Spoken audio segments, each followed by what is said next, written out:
저 이번 주 한화생명 e스포츠와 경기 저희 팀한테는 꼭 이겨야 되는 경기고 중요한 분수령이 될 경기라고 생각하고 있거든요. 그래서 꼭 승리하겠습니다.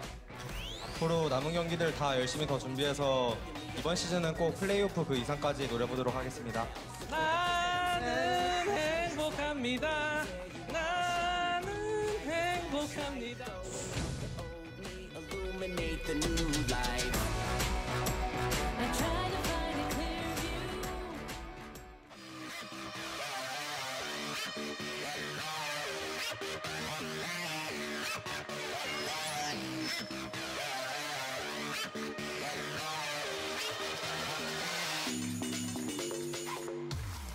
We're back, guys. I know it's been a while, but we're finally here for the second match of the day. GreenWings up against Hanwha Life Esports. Should be a close one in my mind. I don't think it will be a 2-0. It should be a 2-1 either way. But what are you thinking, Papa? I think it's too close to call. I'm kind of with you. We've both had our predictions, at least to each other. We haven't spoken them to the teams yet, or to you guys yet, or the fans yet, but we feel like I'm on the Hanwha Life Esports side. I think that their spring performance tells me they're above Jin Air. But I know you had some faith in the Glad Plane, so maybe a 3-game series, maybe an extended one, kind of be a surprise to see a stomp one way or the other. Yeah, you know, Jin Air, they were able to take at least one game away from King Zone, and now that should be coming back into the lineup and doing a little bit better than our boy Cacao over here at LCK. I would expect Jin Air to have a much better performance, you know, up against KT and King Zone, a couple of hard teams to go up against, obviously. So now this is their chance. The coach even said it in the beginning. He's like, we have to win this game. And they really do. You don't want to start off any season 0-3. And maybe we'll see some more Master Yi Taric combo, because when Umti's there, he's willing to cheese a little bit. He's already played the Nunu for Nunu Karthus and things like that. We can definitely see from the fact that the Master Yi had to be banned by Genji on the blue side. People still don't have the correct answer to the funnel comp, at least one that answers it cleanly. The Braum mid lane with Exhaust, that seems like the best impact, but it doesn't necessarily, as a single champion, answer the strategy. So roll on the new stuff. It's our 13th and final best of 3 of the week, and I'm looking forward to seeing how it goes. Unlucky number 13, I suppose. Or lucky number 13. Could be. It's a weird schedule we got going on here, guys. It should end LCK in like 7 weeks or something ridiculous like that. We have a bunch of Fridays over here at Spo TV, as well as Super Wednesdays over at OGN. And even some OGN Fridays as well. Oh yeah, that's true. Lots of Fridays, actually. Friday League of Legends is a new thing. 6 days a week is a new thing. I'll be there the entire time. Valdez will be joining me for a lot of it as well, but seems like we're almost ready to get this show on the road. Yeah, we're going to go ahead and introduce our teams for tonight. Over on the left side, it will be the Jin Air GreenWings. A little bit of an earthquake there, but are wearing their green and white and red, and you guys will see who is going into the mid and jungle. You should already be able to guess by now. It will be and Grace. Grace playing every game so far in the mid lane, and Cacao coming in, showing his face a little bit in the jungle role. Didn't seem too solid, and I'm glad that comes back. I think this is the lineup they're going to have the best shot at winning a couple of games here against Hanwha Life with. No sign of justice, so they seem to be really sticking with Grace, which is not something they necessarily fully did in the spring season. Nova had that amazing Rakan game, but struggled to recreate that level of performance. And we're still waiting for Teddy to show us full Fountain Laser potential. Maybe that Ezreal Tahm Kench lane we were definitely talking about in the previous series needs to be tried on the side of Jin Air. I think this is a good place to try it in. It will depend on what they've practiced and what they're ready to bring in here. So far, Teddy bringing in a bunch of Lucian, game of Draven, Ryze, and Kai'Sa as well. Only won the one game on the Lucian in the bottom lane with that Rakan. And Hanwha Life, their opponents on the right side here, getting in that new sponsor. They have air purifiers now, Papa. That's pretty cool. It sounds like their bus is pretty pimp, but for me, Hanwha Life Esports, formerly the Rocks Tigers, are kind of Schrodinger's LCK team. I feel like if you pay them too close attention, build them up, they'll disappoint you like they did, missing out on qualification for the LCK Spring Playoffs. But they're also better than you might give them credit for. They can take series off the best teams in the league. They will be returning to their normal lineup here. No signing of Kuzan just yet. Kuzan only got a couple of best-of-ones last season. Yeah. I still remember that Karma game. Karma It gives me game, shudders. yeah. Oh, no. Oh, that was a rough one. So we'll see if he ever gets another go in as Lava. He's always threatening to show us new stuff. That's what I like about him. He's actually shown for the first time a lot of picks on the LCK stage. Yeah, bringing in that Talia for one game. Was able to win with that one. But certainly a key for Hanwha Life that we always talk about is Sungwon in the jungle right there. Needs to get off to a good start. If he doesn't, he has a couple of awkward games on the Trundle. Gets behind, doesn't do much. You know, maybe 2,000 damage, kind of sits there. But we'd love to see him on something a little bit more aggressive. His Elise looked good, his Nocturne, right? Bringing those picks and try to get your team ahead. Linderong is the Darius man. He loves to dunk master. So far 2-1, so he's got some victories. Looking around the crowd, plenty of fans for both teams here to close out this lazy Sunday of League of Legends. A lot of people happy to see Omti as there is a fan. We met him He's before. from Taiwan. I met him before the broadcast kicked off. Cool to have fans coming from all over the globe to catch some LCK action. Could be a fun one. It's always nice to have the passionate fans come down here. It's normally over 30 minutes. Hey, if this was a different season, spring, for example, you'd have to write 40 there. So we're going to take over 30. It's better than over 40. Yeah. And it says, you know, it has to get over the 30-minute mark, and the Koreans, kind of interesting. And yeah, they're first place here in the game time, 34 minutes on average. It's Jin Air. It doesn't matter what meta you're playing. They're going to take a long time to get where they're going. They are the turtle green team of LCK. Are indeed. Sometimes Umti forces them over the line and they have an early game, but more often than not, his lanes just aren't in unison with his aggression. He is one of the most aggressive junglers by nature we have in the league. You will spy Kakao in the top left of your screen, a legend, but sadly not acclimatized to the LCK just yet. And when we see the side of Hanwha Life Esports, these guys can get it down and dirty early. If Sungwon gets the first 2 ganks of the game, their win rate must be super high because those are the victories I remember. And the Elise, way out of meta in their first game of season, was really the big high point for Hanwha Life Esports this season. Yeah. We do have a lot of kills and deaths as we are aggressive. That's very true. High average deaths per game at 11. I wonder who's above them right now. I'm sure Twitch chat can guess with us. I'm not going to say any names, but 11 is a lot. It's a very high average to have. I'm taking a look at the 280 carries here. I mean, it's been the focus of so many games in this new meta. It's certainly going to be the focus of this game as well. And will Teddy take a leaf out of Roller's playbook and say, I'm great at 80 carries. This part everybody knows. I'm going to stick with them. He's played 1 game of Rise. His Draven almost got over the line in the previous game. That was looking like a possible win there for the side of Jin Air, who did run Kingzone very, very close. They had a very honorable defeat to Kingzone last time out. And on the side of Sangyun, well, he's playing the new stuff. He's got a lot of value out of the Rise. I think as Vladimir has been a bit up and down. Vladimir's more often joined the ban list the most recent days in the season. We'll see if that trend continues. Teddy versus Sangyun is not quite the same as pre-patch 8.11, but we're in a new meta, and if you can't play it, and if you can't beat it like Gen G, you got to join it. Sangyun, of course, a bit famous here in Korea. He's got his own stream, his YouTube going on too. And he's got a big personality, you know. He's going up on stage over at OGN, singing songs and doing all that fun stuff. Whereas Teddy, more the reserved, more the laser-focused, as you call him. The Fountain Laser, 80 carry here for Jin Air. And also a bit younger, so trying to bring in that youth into the squad. Guys, Pick and Ban is ready for game number 1, so let's hop into it right now and see how it's going to go down.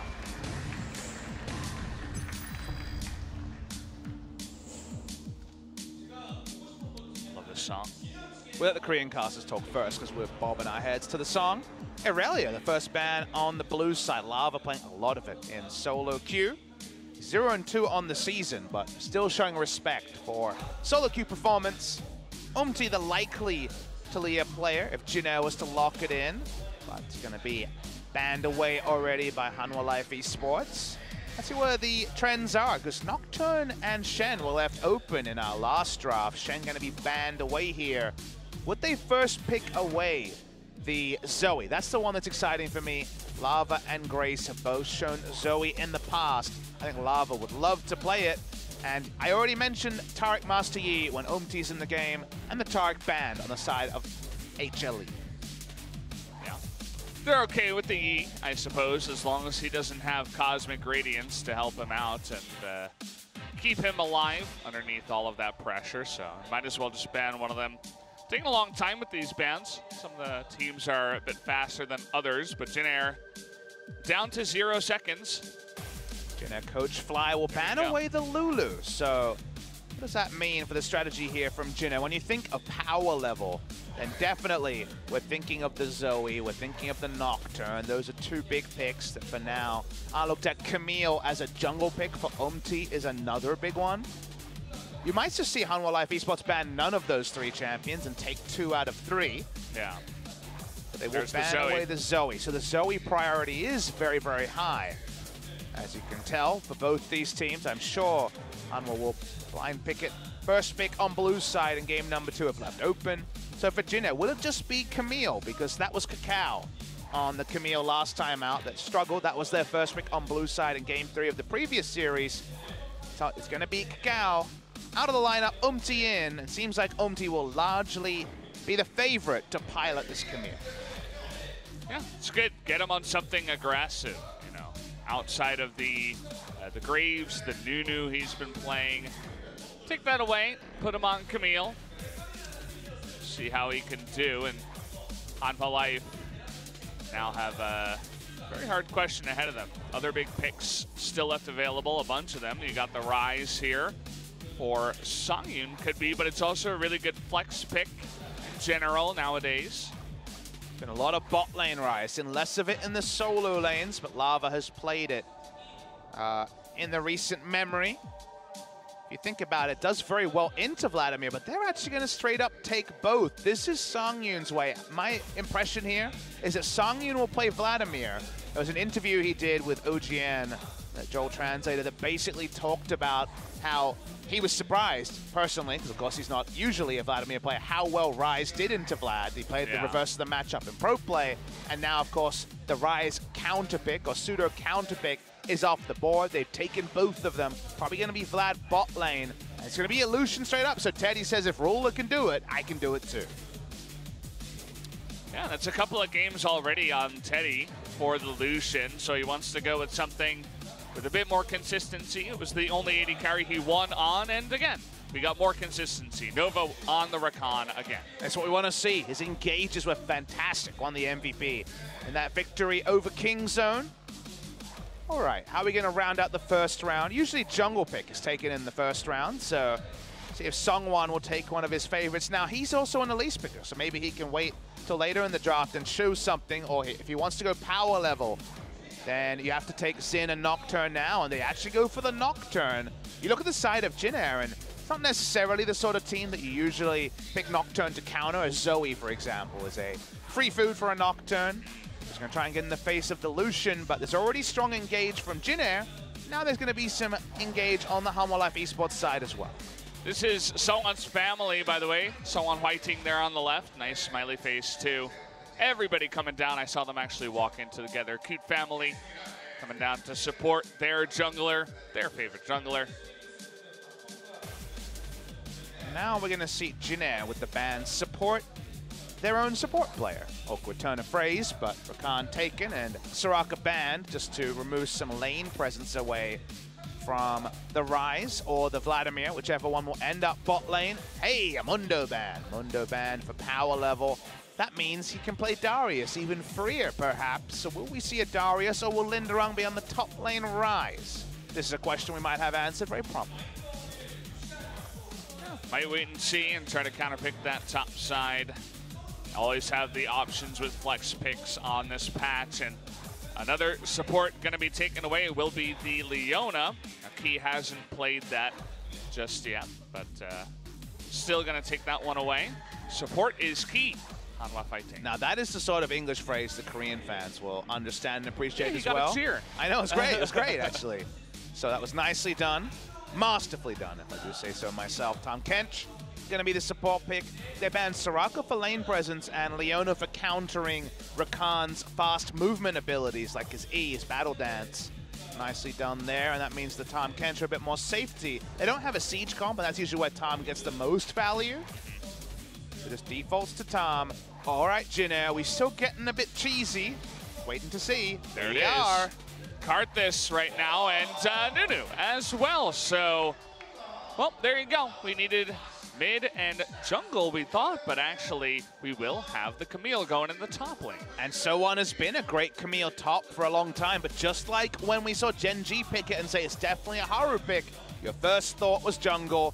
Maybe Kakao had some words that, I don't know about this jungle Camille, I don't know what's going on there, and So1's decided to flex it. Fun stuff. And now a Nocturne's diving into a Defile. That's Really? pretty sad. Are they going to be looking for a Fizz mid lane? Okay. Okay.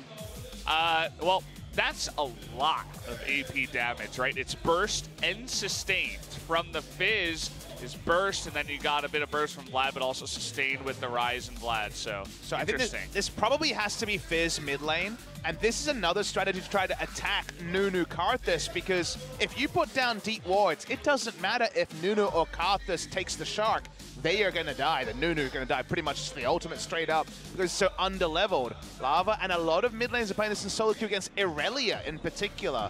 Fizz is considered a risky but possible counter pick into the Irelia just for one-shot rotation.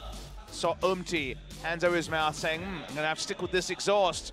Wonder if he will, because exhaust and flash kind of both needed on the side of the Nunu. Well, we've all seen the Nunu, the slave Nunu that we have with Karthus. His only job is to blood boil.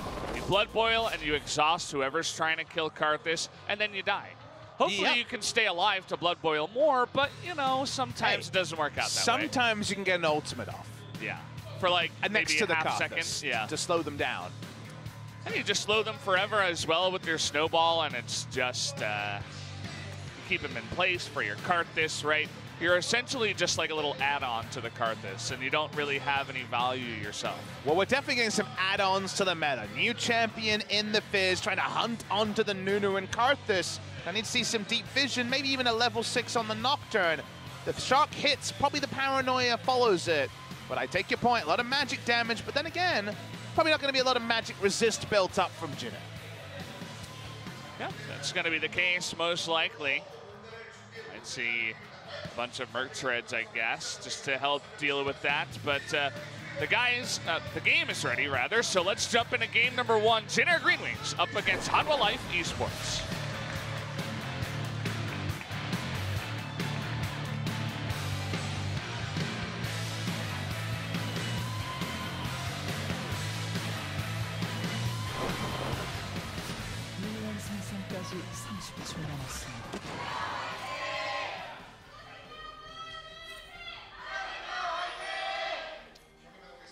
Here we go, game number 1 of match 13. Coming in here, lucky and unlucky number 13 for both of these teams. I'm feeling lucky, because I always like when a champion is added to the played column. And that would be the Fizz in this case. Electrocute Fizz, if you guys are wondering. And notice you pointing Valdez to the fact that Linderung is going for a different summoner. We've seen a lot of Electrocute Vlad in the duo lane for the burst, going for the Unsealed Spellbook. We only had a couple of them this week, in case you guys weren't keeping up on the patch notes. When you use a summoner spell, you're able to replace it with one. Your original summoner spell, the Teleport, I would imagine most of the time, is going to be still cooling down in the background. You switch over to, say, an Ignite. You can only switch over to Ignite again after a couple more swaps. You use that spell, and guess what? Good old Teleport is back available. because the cooldown is all coming in the background. It's really good for Vlad too, because you talk about Ignite, but also Ghost is really good for the Vlad getting into position and just doing Vlad things. And talk about early vision. Level 1 Fizz, after clearing out the mid lane, comes over and kills a control ward and even stops that ward from going down. Control ward is very important to be cleared because it provides permanent vision for the safe topside takes of things like the Rift Scuttle and also the roam from mid lane. Take those camps, the blue buff, the walls, and the Gromp. So that means that Grace and Umti will be taking the bot side Scuttle. I was concerned Umti took that one, but I'm going to guess that he didn't. He only has 2 creep score. Yeah. Relic Shield is the choice here, coming through from the Nunu. Can't take both a smite item and also a gold generation item anymore. So will not be able to go down the smite line, but yeah, he's just going to be a moving Sightstone and Blood Boil bot. That's what he's going to do. An important job, somebody's got to do it. And even though we've said many a time that sometimes aggressive jungling from Umti gets Jennare ahead and wins them games, well, this time they're putting all their, you know, they're just going to put all their eggs in. The eggs, okay, the eggs go into the basket for Grace, and he's just going to do the carrying instead. And they have a lot of other damage to support him as well, the Camille and the Lucian, and a lot of engage too from the Rakan, which Nova has proven once again here that he's a pretty good Rakan. And Teddy threaded in the Q there, better than I expected. Very, very nice. The piercing light, just the tip of it, was able to hit over to Sang-Yoon. I was stealing that one from Atlas, in case you're wondering. There was a time where the tip of everything was hitting things quite a lot. Looking at the history, very even matchup between Jennare and the former Rocks Tigers, now Hanwha Live Esports. Yeah. Now, Hanwha have a jungler, and Jennare doesn't, so these things can happen. They're called ganks. Yeah, they are. I forgot what they were called, but thank you for letting us know. Soan in a little bit of trouble. Good stun, though, actually. The fear comes in and a flash away, and, well, Soan has to flash the wall. The minion kills him! First blood! Oh, boy. Big mistake. A failed dive in the top lane for Hanwha, perfectly handled by Soan. And someone's going in! Gets the flash, too, at a Linderong. This guy is styling all over them. This guy just outplayed the hell out of Songwon and Linderong. If you just run down the things he got 2 flashes and a kill, if you don't mind, for just his own flash. Sick outplay. And maybe those ganks are overrated because we saw one and ended up being a donation to the side of Jennare GreenWings. Got to see the replay, the way that he handled it, just getting behind the turret, using his hook shot to stun them as they came in and flashing over the turret. He used the turret as so much terrain to help him away from those 2 guys. I wonder if Sungwon's parents know the game well enough to understand that their family member got heavily outplayed. He's now found a target he's much more confident against, the Rift Scuttle. As we're going to watch the replay, what I want you guys to notice is when he uses his hook shot. Hasn't used it, and then he uses it under turret to guarantee the aggro. Flashes over it, Linderong drops aggro. That was changed a long time ago, how the aggro juggling has to be different in this meta. But by Sungwon on the advance, but Grace will get away. He finally gets a flash of another member of Jennare, at least. But, I mean, now Soan with red buff specifically. The fact that he killed Songwon is even better for him. Takes that red buff away, refreshes it.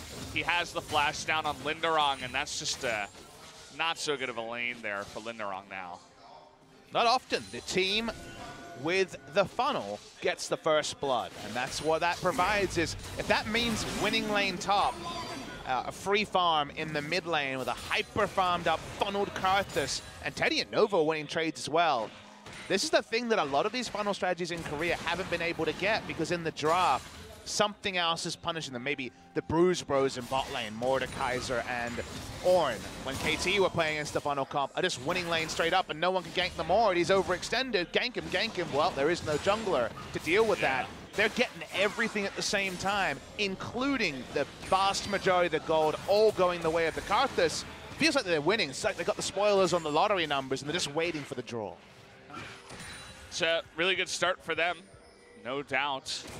We'll see if they can actually put that into a a sufficient lead here, as we do go longer along this game. And, well, as you guys should know, the Karthus is going to be able to farm a ridiculous amount. Even the Nunu was able to pick up some creeps, but those are all for his item as well. So, yeah, just tons of farm to him. You're having a really great lane up on the top side. Bot side is also doing quite well. Everything going well here for Jin Air. Game goes on.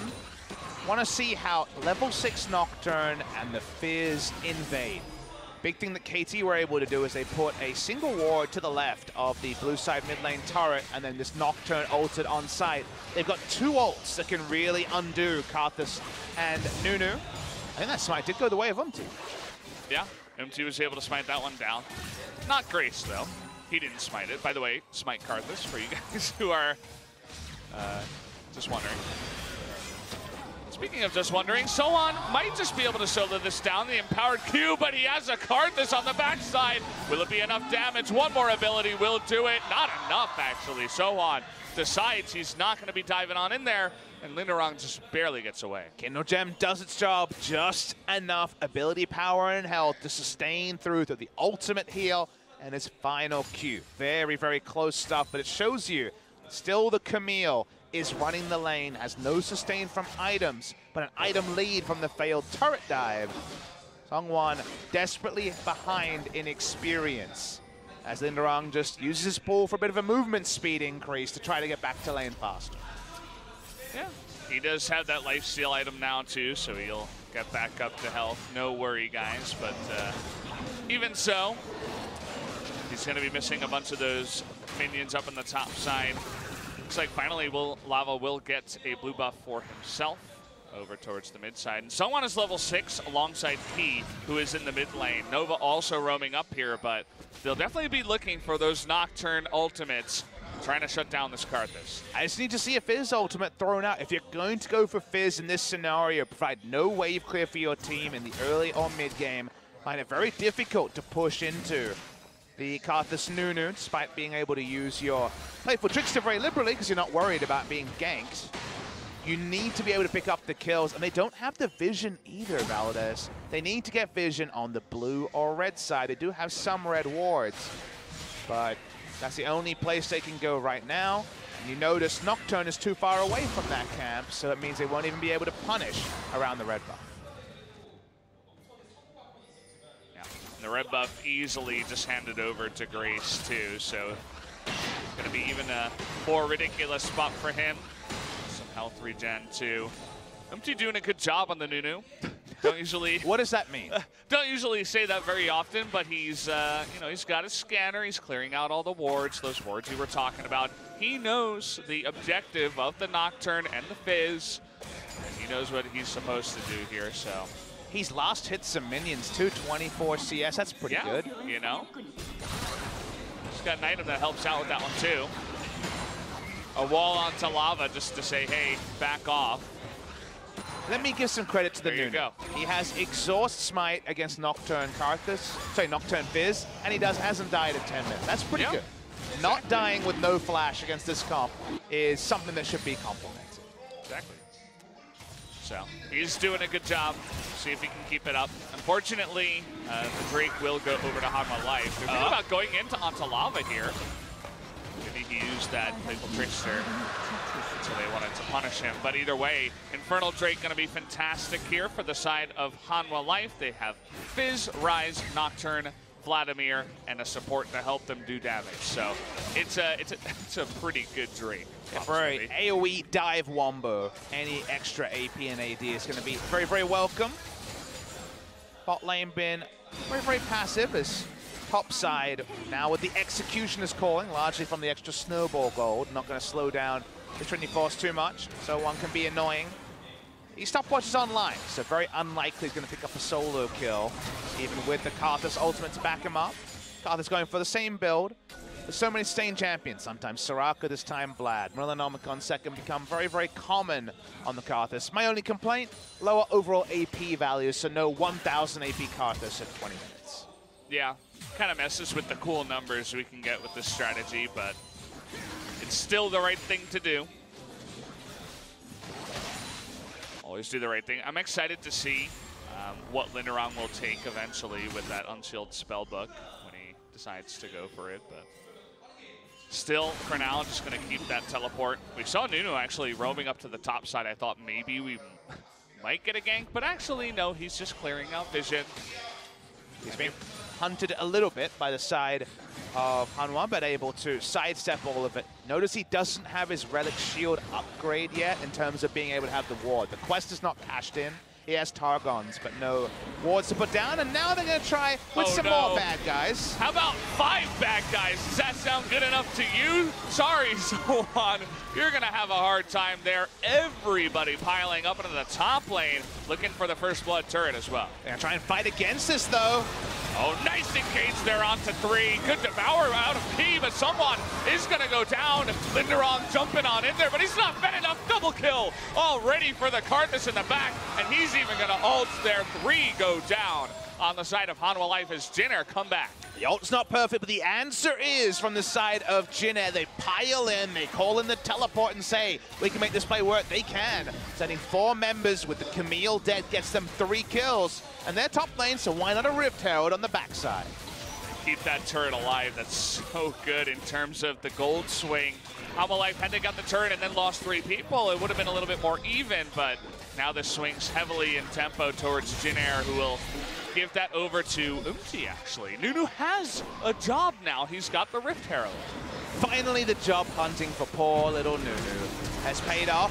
This is where you're tilted from the last time you tried a turret dive, and you bring all of your friends trying to end the laning phase. There are a lot of different globals, so with the Abyssal Voyage and the Rise Realm Warp, they try to take down the turret, but they see the turret, and notice how many people decide, it's low, let's stay on and try and last hit it. That is the big punishment, is from here. Teddy has no threat on him. They know all the ults are down. They dogpiled onto the Camille. Everything is down from the side of Hanwha Life Esports. The ultimate, that was a bit of a mistake. The long cooldown wasted, but they're just cashing in here, Jinner, from Hanwha's mistake. TP coming in from Teddy was funny too. Immediately brings out the culling to do some of that upfront damage. And the Nunu ultimate actually did well just because of the really fantastic engage from Nova. Gets 2 people in that one. Knocks up the Vladimir, makes him useless for the beginning of the fight. And the extra damage, of course, is going to go to your funnel-fed Karthus. Nunu will not end this game. Less than 1,000 damage dealt. 570 in just that team fight. Thank you very much. I need to talk to Umti after this game about how he feels about so many games of Nunu. Is his 3rd or 2nd? I forget, but it's his 2nd. I remembered the first one. It was a little bit sad. This one, he's doing much better. Look at that. He was zoning away a level 11 Fizz. You just know he's trying to pad his damage stats. He doesn't even care. Like, what does that do exactly on the Fizz? And here we go. Finally, Umti showing up big. Maybe he deserves the MVP for this. Who knows? Will there ever be a funneler that gets the MVP? Kind of doubt it. Ian probably deserved it for that first turret game. Every ult was beautiful. Charge comes in. Most of the mid lane turret down. So much here has happened against the funnel strategy that has failed, that the funnel strategy is popping off. They're 1,400 gold ahead. In other games where we've seen no action, but just the funnel team's been down 1,000 gold, but the counterpoint is at least most of their gold is on the hypercarry. Here they're ahead in gold, and most of the gold is on the hypercarry. They even got this side lane. They got that big assist earlier. Linderong's in a bit of trouble trying to turn it around actually with the ultimate, but Karthus coming from behind. The stopwatch is enough, and all of a sudden, they turn it around, perfectly executed by Linderong and so on to get that kill. Marvel of the stopwatch, seeing much more after the small buffs came through, and in a meta where it's all about pick. Able to trade up in that scenario. Teddy and Nova will get a lot of turret damage done, but not enough to take the turret, I wouldn't think. Kench going to join them quickly. Here comes the duo, though. Oh boy, they might be in a bit of trouble here. The exhaust even coming down. Sungwon will be the first target. Look at how much the Q does in terms of damage. Umti, he's on slowing duty. Can he get one snowball? Looks like he's out of mana, and actually a TP out of Linderong. Well, there's actually no interrupts between the 2 champions. So take that, I'm gone, says the Vladu. I think was out anyway. He may not have appreciated that. Able to escape. Pulled 1 snowball, ran out of mana. There wasn't going to be any more, so you get to see the replay, courtesy of Stopwatch. He never got that stopwatch sponsor. I think Rolex really missed out on an option there. They probably need to advertise, and they're not doing so well. Watch the replay. Stopwatch is up. That'll be a zone years later. But for now, Nocturne comes through. Look, Mom, get the camera. I got a kill, says Sungwon. He finally did it. After that early dive that failed, and the second one, at least they killed Sungwon that the second time. This lane wasted 336 damage. Where is it? 334 damage. That's already pretty good, but not stacking ability power. And Linderung, well, he got a first-class ticket out. Hey, you know, he did the right thing. He pulled the slow. If he didn't do that, he might have been in a bit of trouble. Maybe the Karthus gets in there and TP can be interrupted by a death, perhaps. Book shoes and Morellonomicon, so probably close to true damage also with all the flat magic penetration between those two things. Again, the funnel comp is ahead, a little bit less ahead, but still ahead. Banner of Command is here from the Nunu. Now even the minions work for him. He is the Minion Whisperer. Yeah. Remember, he can He went banner from a up. job seeker into a management role. And look, his CV when it comes to Minion Whisperer is looking pretty good because he can promote it and Blood Boil it. Yeah. Who needs to Blood Boil Karthus? We already know the Banner of Command minion's stronger than some champions. There's a reason Banner was removed. Maybe it's because of this, who knows? Nunu doing his job, doing it well, good manager of the minions. And, well, still have to wait here for the Karthus to get even more online. They're looking for a kill onto Teddy. He is going to dash and go in, but the flash forward into the QSS is still not going to be enough on the side of Teddy. Linderung on the other side does have to flash away. So one tried to teleport in, but ended up canceling it after everything was said and done. No objectives to fight for on top side. So with the death 100% being registered onto the Lucian. Realm Warp in, but is this going to be enough? It's only going to take one auto. Look at the late waste. Someone, you're talking about how nobody's really going to be building MR. Well, I think a little bit should be coming through here, at least the Merc treads, or else you might just be dying immediately. I mean, I was even referring to no one on Jinnet building MR against the magic damage stacking Hanwha Live Esports, but when the Karthus gets going, I think that's a problem for both teams. MR at a premium. I see a Merc treads. The Aegises between the Banner of Command and the Rakan, but otherwise, yep, no magic resist to speak of on either team. Still a little bit early. We're here at 19 minutes. And let's take a look at the damage dealt in total. Actually, the Vlad does the most damage, even though it hasn't been the cleanest game for Linderung. He has been diving on in and ulting a lot of people, so that does a nice bit of damage. And also remember, for stats like this, guys, you should look at the lane that these people are in when you see the damage numbers. If you see Ornn versus another tank, he's just going to walk up and W them a million times and just adds up over time. And this is a ranged Vlad versus a melee Camille, so he just pressed Q in lane quite a few times. It's very true. Turned out Leyways is pretty good against the Dragon, too. Karthus is fantastic at doing those kinds of objectives. So they do take that one. See if they think about the Baron anytime soon. It's still a very close game. We're sitting here with only a 500 gold difference 20 minutes in. So probably not anytime soon, but maybe if they do win a team fight or something like that. Because if Grace hits critical mass, the problem for Hanwha Live Esports is their comp only does one thing, it dogpiles. They all go in as 5. Just a Sifra comp and a different Wolf's clothings, and with that, they're all going to be in Defile range, and at high enough AP values, you're going to have to use the Zonias to just disengage the ultimate. You can't disengage all of the damage. They're not going to build magic resist because they're all carries. That's going to be a struggle. If Teddy's getting the autos off, if So1's diving at the right time, feels like composition going Karthus Nunu in the second round. Remember, this is not just showing Karthus Nunu in your first round like BBQ did the first game of the season. It's second rounding it. Very good answer to the Nocturne in particular. Yeah. You were describing the team fight, and I was just thinking about a world in where you have Songyun, Lava, and Linderong. They all have Zhonya's, and Sungwon still has his stopwatch, and they all Zhonya's at the same time to dodge the Karthus ultimate. Okay, Songyun disappeared. Nice engage there. Looks like a 2-on-1 as Key not really in position. They want to engage now, though, onto Teddy. Does have his own stopwatch. He's going to get away for now, but here comes Nocturne into the backline. Perfect exhaust out of Umti. He's finally doing his job, and there it is. Belay waste 373 will pick up the kill. A 2-for-1 here for Jin Air. They have a and now they're super going. fast Baron. If the Illusion is hitting it, even without Illusion, Karthus does insane damage to his neutrals. It's unbelievable. No Drakes that helped them out with this one, but okay, here comes Lava just running on in. There's a play from Trickster. Nice amount of damage. The zoning ultimate from the Nunu does absolutely nothing. Lava gonna come in and kill Nova, but they're going in onto the Vlad. Good devour there from Key. You got two fights here going on. MC getting low, and Songyun making his way in with the TP after reforming. Now they're coming in onto Gray, so there's not many places he can go.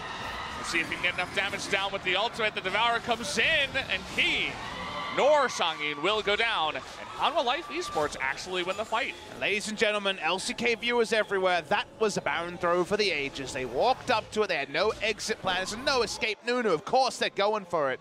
The opening of this was beautiful. Nova gets another one of his great picks. Teddy is actually so slippery to get out of this predicament.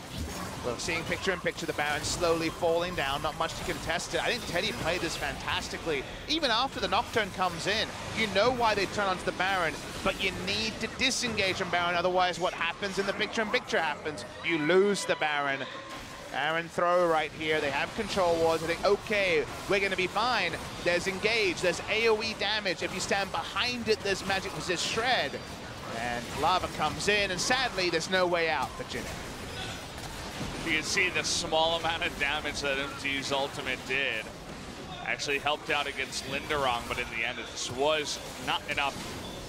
A throw for the ages, you said. I mean, they were in such a good spot. You win that kind of fight, maybe you push a couple more turrets, try to get some vision down, and your Karthus begins to do unbelievable damage afterwards, but they get wiped, and they lose a Baron. Do consider that Karthus dumped most of his damage and mana into the Baron, so for the turn, he was low mana. He actually had pretty little impact on the turn, especially for a champion who has close to 300 CS as we speak. Big problem there for the side of Jin Air. He did 4,000 damage. It could have been more if he didn't run out of mana. And because it's a funnel comp, and the Lucian was dead, he needed to be doing all of the damage, and he wasn't in a position to do so. I mean, I look at the members on the Rift right now, and actually Teddy has the blue buff. Looks like Grace was able to get one himself, so maybe they did steal that away afterwards. Didn't quite catch that, but a blue buff would have been really helpful, right? I mean, that's the blue buff that you always need on champions like Cassiopeia, like Anivia, and Karthus if you are going to be trying to go for this Baron and potentially trying to turn, because just wasn't really able to do much afterwards. At least for Jin Air, this push isn't doing too much damage with the Baron just yet. They haven't really grouped up. They haven't found a lane to push on in, and Jin Air is still strong, not too far behind. To answer your opening comment about the Karthus running out of mana, it's a very blue buff reliant build because you're forced to dump 2,000 odd gold into the Runic Echo, which if you're hitting jungle camps, obviously does provide you with mana sustain. You can't go that and a tier or a Rod of Ages, and the games are too short for Rod of Ages, so you need mana regen from somewhere, or to just use all of it in a team fight that goes a bit shorter. Long team fight, no mana, and now Jin Air finally going to get grouped upon a little bit by Haru. Finally, one turret will go down here. Not the biggest Baron power play we've seen, but not so bad for Hanwha Life, who have taken the lead. They also have a very fed Fizz, 4-0 and 2. We already have 2 of our Zhonya's finished up. Rise still working on that, but he has the stopwatch, as does Sungwon, so they have answers in the future to this Karthus. Right Vlad ultimate might answer this game and end it before the Karthus can reach full critical mass, working on, I believe, a Void Staff as his next item. Got to get value out of Grace. He's wearing a blue buff. He's close to level 16. He's the same level as the enemy Fizz. He's now in the side lane. The Lich Bane getting down some damage. Jin once again, can really only look for a group team fight, and then suddenly against Baron, they're unclear on whether they win that. So they lose some objectives, and it's the first meaningful gold lead of the game for Hanwha Life Esports. It's about 4,000 golds here. A very good spot. They do have that split pushing Fizz down here. Doesn't even need the TP. It's very fast, can get into position, and see Grace will always need the help of Umti to help deal with that one-on-one. So another turret in that top lane actually going to be pushed up here. So they're going for all the tier 2 ones. Not quite able to finish it off though. So now they're getting stressed by the fact that double TP is up for the enemy and they're fairly far down the lane. They don't want to move into a choke and get in trouble. All right, first time we've seen that ult hit. Yeah, this is this one-on-one I was talking about. Zonya's completed here for Grace. Lava is going to be slowed if Umti wanted to go in, but Grace just ticking down on the extra damage from the Fizz. They will not commit. The flash out of Fizz and hold the flash on Karthus. It could be important. Lava just flashed because he didn't have cooldown on his playful Trickster and wanted to buy enough time to get away from a future snowball. Goes away. Some important items and facts that we want to bookkeep before the inevitable action happens. Grace is pinged level 16, so level 3. In that Requiem, he has Void Staff as well. The Void Staff may seem a bit like overkill because there is pretty low magic resist on the enemy side, but Void Staff has always been total magic resist, so still going to have some relevance. Going to be very close to true damage on basically everyone, given that he has 30 flat pen and also the percentage penetration. That will be the idea, and to think about, you know, okay, Ocean Drake, not such a big deal for Hanwha Life. Jin just still trying to hold on, right? Get that Karthus to 6 items and hope that it can carry them through the game with the help of the Lucian and the Camille beside him. Then you look at the other side, Vladimir, Ryze, and the Fizz are still going to be very scary. Karthus, we said you can count on this team comp. You do have the AoE damage. The right fight will go the way of Grace. But we already saw Master Yi Turret not get the right fight. There's never a guarantee. Hanwha Life Esports going to opt into it, but they're trying. Look at Lava going deep. He's just going to burst him down. He gives his life away. Here comes the ult, though, now 4-on-4. Lots of damage onto Songyun in particular, but they do successfully disengage. It's only a 1-for-1. I suppose Fizz doing his job. Yep, the 1-for-1 that suits Hanwha Life Esports. How often has it been a Fizz mid, and if it kills the enemy AD carry, he's done his job. The enemy team's funneling gold into the Karthus. He may as well be the MVP of the lineup because he's drawn so much of the strategy. Great 1-for-1. A lot more threats, a lot more gold on the 4 members of Hanwha Life Esports and the living 4 members of Jin. Zonius is on cooldown, guys, in case you were wondering. Looked a bit obvious, but was able to throw in the second ult, and that's why he didn't have Zonius up. He just used it previously. Go from there. We see what happens on the side of Jin. It doesn't really lose them much. They didn't even lose the turret in the bot side.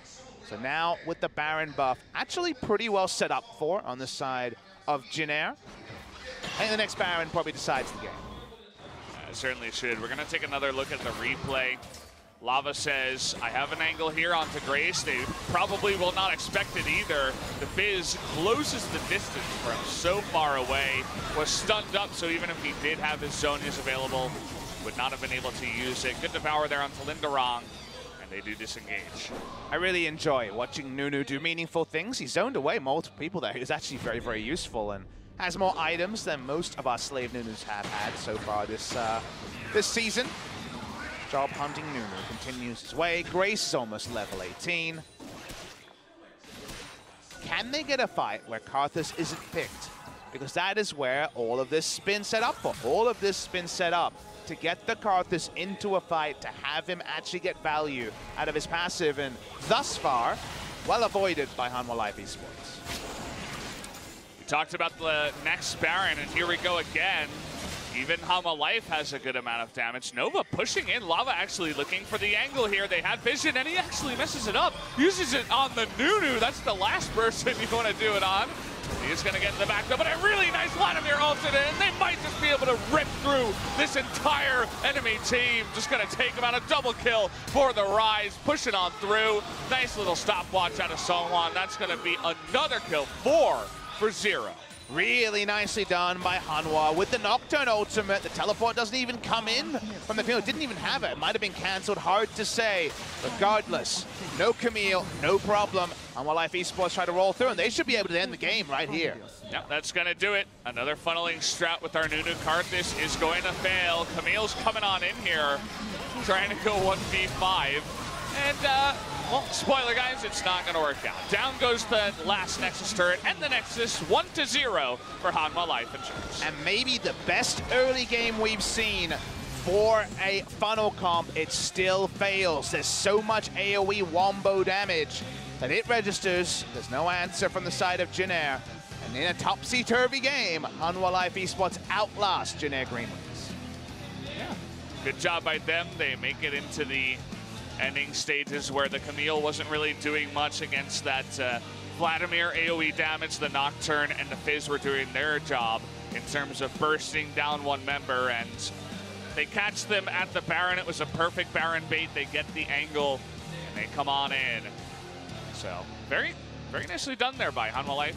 Just identifying what their team composition was good at, shutting it down. Great individual moments for Jinair. The outplay by the Camille was what seemed like the start of great news when they were up 3,000 gold and the Karthus was free farmed. But the Fizz did its job. The Engage did its job. The Engage from the Vladimir also. It was a top laner, not an AD carry playing it, so they were just able to hard commit when they needed to. Good job, Linderon and friends. We're going to watch that last replay. It's because they actually have vision of Grace. They think he's going to keep walking, but Grace jukes down, and the Nunu ends up catching the ultimate. Notice the Camille is not there. Starts to channel the teleport too late from Sowan.